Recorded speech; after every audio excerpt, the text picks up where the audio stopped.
The woodpecker is a very special little bird. The beak of a woodpecker is like industrial strength. It is stronger than other birds' beaks. He has special feet. Most birds have 3 toes out the front, 1 toe out the back. Woodpecker has 2 toes out the front, 2 toes out the back, and that's so he can climb around on a tree trunk, a vertical tree trunk, right side up, upside down, sideways. He can crawl any way he wants to. He has special tail feathers. His tail feathers are different than other birds' tail feathers.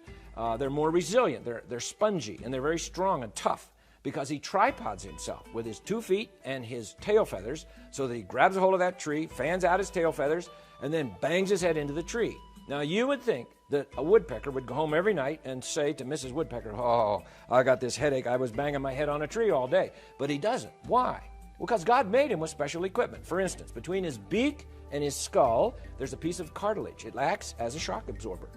His skull is the thickest bone per body weight of any creature.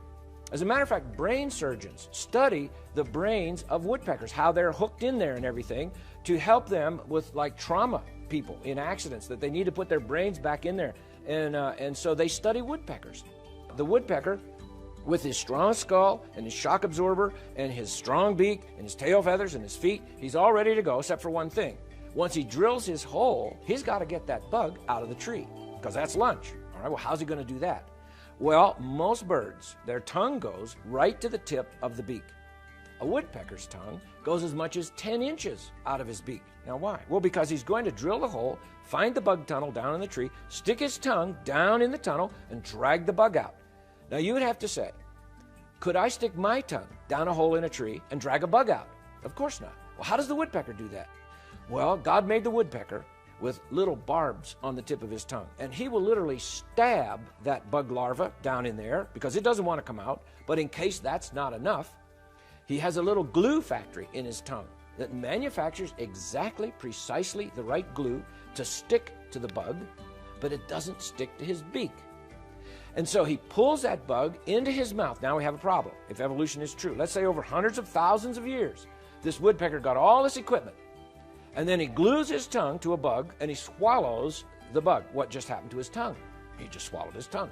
You know, he dies, he just strangled himself, okay? But he doesn't. Why? Well, because as he brings the bug into his mouth, he has another little factory that manufactures the solvent to dissolve the glue. So he dissolves the glue, loosens up the bug, swallows the bug. God made him that way. Woodpeckers, when they peck, they open their eyes between each peck, and they aim their beak, they focus, they aim their beak, they close their eyes, and then they hit the tree. So you hear a woodpecker out there, he's going, drr, drr. Every time you hear that, drr, in between each peck, he opens his eyes, focuses, aims his beak, hits the tree. Why? Well, they used to think it was just to keep the wood chips out. But now the scientists have measured the force of the impact of the woodpecker's head against the tree, and the force is so great that if he did not close his eyes, he would pop his eyeballs out. So I would say, have you ever seen a blind woodpecker? No, they never miss. They never miss, okay? Now, one special woodpecker, the European green woodpecker. I think he's unique in all the animal kingdom. I don't know for sure, but I think he might be. His tongue is different than any other tongue, as far as I know. Our tongue starts in the back of our throat, comes up and out the front. His tongue starts in the back of his throat, goes down the throat, comes out the back of his neck, up over the top of his head. It's under the skin, comes out a little hole between his eyes, goes in one of his nostrils, and then comes out of his beak.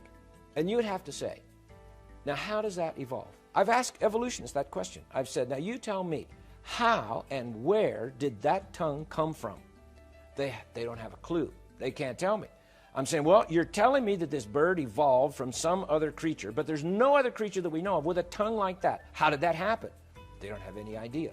I think there are very bright people who study science and do a good job of it, but all of a sudden they get to a point where they have to decide, did this thing happen over long periods of time somehow?